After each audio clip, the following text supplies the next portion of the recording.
बिस्मिल्लाहिर्रहमानिर्रहीम। अस्सलाम वालेकुम। कामरान शेख आपसे मुखातिब है। आइए चलते हैं आज के टॉपिक की तरफ, इलेक्ट्रिकल वायरिंग और इलेक्ट्रिकल वायरिंग की इकसाम। अब हम इलेक्ट्रिकल वायरिंग की डेफिनेशन को समझते हैं। बरकी और हिफाजती कवानीन के मुताबिक तमाम बरकी आलात मसलन पंखे और बल्ब वगैरह को चलाने के लिए जो तारें इस्तेमाल होती हैं उन्हें इलेक्ट्रिकल वायरिंग कहते हैं। अब हम इसकी इकसाम को पढ़ते हैं। वायरिंग की इकसाम: batten wiring, cleat wiring, conduit wiring, casing and capping wiring. अब पहले हम बैटन वायरिंग को स्टडी करते हैं। ये वायरिंग लकड़ी की पट्टी पर नरम लोहे के क्लिप से की जाती है। इस वायरिंग को लूपिंग सिस्टम से फिट किया जाता है। ट्रेनीज लूपिंग सिस्टम हम पहले पढ़ चुके हैं, इससे पिछला लेक्चर आप उसको दोबारा से स्टडी कर लीजिएगा तो लूपिंग सिस्टम के बारे में आपको मालूम हो जाएगा। अब ये बैटन दिखाई गई है और इसके ऊपर कीलों से इस बैटन को फिट किया गया है। उसके बाद क्लिप लगाने का टाइम। अब ये क्लिप, इसको भी हमने कीलों के साथ फिट किया। इस तरह से हमने कई क्लिप्स फिट किए। फिर हमने लाइन और न्यूट्रल जो तारें हैं वो बिछाई। उसके बाद हमने क्लिप को बंद करके वायरिंग को कंप्लीट किया। ये कहलाती है बैटन वायरिंग। आजकल इसका इस्तेमाल ऑब्सलीट है, यानी नहीं किया जाता। क्लीट वायरिंग: इस वायरिंग में पोर्सलिन के बेस क्लीट को स्क्रू की मदद से फिट करके क्लीट की नालियों में से तारों को बिछाकर क्लीट के ऊपरी हिस्सों को स्क्रू की मदद से फिट किया जाता है। ये वायरिंग आर्जी इस्तेमाल के लिए होती है। अब हम क्लीट को देखते हैं।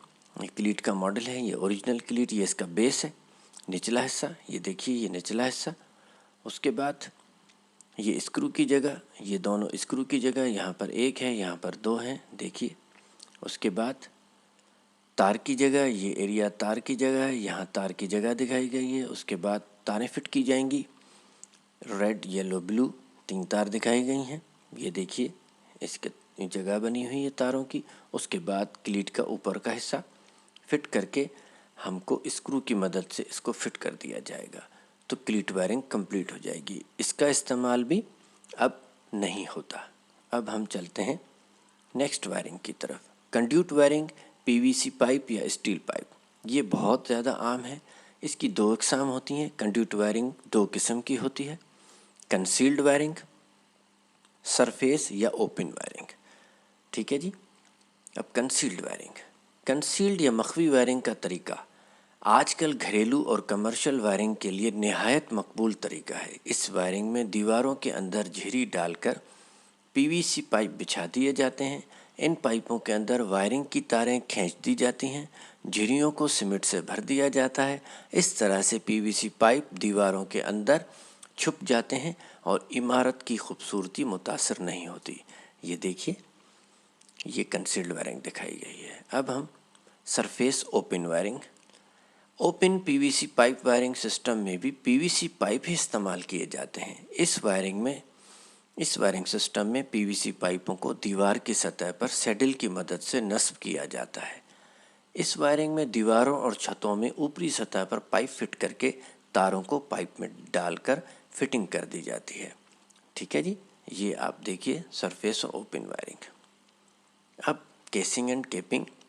इस वायरिंग में पहले लकड़ी का इस्तेमाल किया जाता था, मगर अब प्लास्टिक का इस्तेमाल करते हैं जिसको डकपट्टी कहा जाता है। इसमें पहले केसिंग को स्क्रू की मदद से दीवारों वगैरह पर फिट किया जाता है, फिर तारें बिछाकर कैप को फिट किया जाता है।